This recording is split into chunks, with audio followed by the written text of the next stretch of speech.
সুনামগঞ্জে কবি পপি ভৌমিকের প্রথম কাব্যগ্রন্থ দর্পণে দেখা আলোর আকুতি প্রকাশনা বইয়ের মোড়ক উন্মোচন উপলক্ষে আলোচনা সভা অনুষ্ঠিত। সুনামগঞ্জ প্রতিনিধি। কবি পপি ভৌমিকের প্রথম কাব্যগ্রন্থ দর্পণে দেখা আলোর আকুতি প্রকাশনা বইয়ের মোড়ক উন্মোচন উপলক্ষে সুনামগঞ্জে আলোচনা সভা অনুষ্ঠিত হয়েছে। শনিবার সন্ধ্যা 7:30টায় ডেলি সুনামগঞ্জ.com-এর উদ্যোগে ও সুনামগঞ্জের কৃতি সন্তান আমেরিকা প্রবাসী কবি সাংবাদিক রণেন্দ্র তালুকদার পিঙ্কুর পৃষ্ঠপোষকতায় সুনামগঞ্জ শহরের শহীদ জগৎজ্যোতি পাঠাগার মিলনায়নে এই প্রকাশনা অনুষ্ঠান অনুষ্ঠিত হয়। সুনামগঞ্জ.com-এর ভারপ্রাপ্ত সম্পাদক রৌনক বক্তের সঞ্চালনায় নারীনেত্রী সাবিনা চৌধুরীর সঞ্চালনায় প্রথম কাব্যগ্রন্থ বইয়ের মোড়ক উন্মোচন অনুষ্ঠানে প্রধান অতিথির বক্তব্যে রাখেন সুনামগঞ্জ সরকারি কলেজের সাবেক অধ্যক্ষ বিশিষ্ট শিক্ষাবিদ পরিমল কান্তি দে।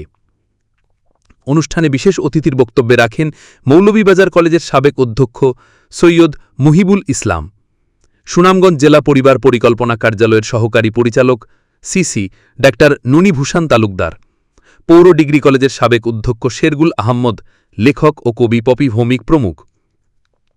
প্রধান অতিথির বক্তব্যে সুনামগঞ্জ সরকারি কলেজের সাবেক অধ্যক্ষ বিশিষ্ট শিক্ষাবিদ পরিমল কান্তি দে বক্তৃতার শুরুতেই আজকের কাব্যগ্রন্থ প্রকাশনার পৃষ্ঠপোষক সুনামগঞ্জের কৃতি সন্তান ও আমেরিকা প্রবাসী কবি, সাহিত্যিক ও সাংবাদিক রণেন্দ্র তালুকদার পিঙ্কুর প্রতি কৃতজ্ঞ প্রকাশ করে বলেন, আমাদের হাওড়ের দ্বারা সুনামগঞ্জে অসংখ্য কবি, সাহিত্যিক, আউল বাউলের জন্মস্থান। এখানে প্রজন্মের পর প্রজন্মের ছেলেমেয়েরা নিত্য নতুন কবিতা, বই লেখা ও গান রচনা করে সারা দেশ সহ বহির্বিশ্বে সুনামগঞ্জের সুনামকে বৃদ্ধি করেছেন। কুলেন্দু শেখর দাস, সুনামগঞ্জ প্রতিনিধি।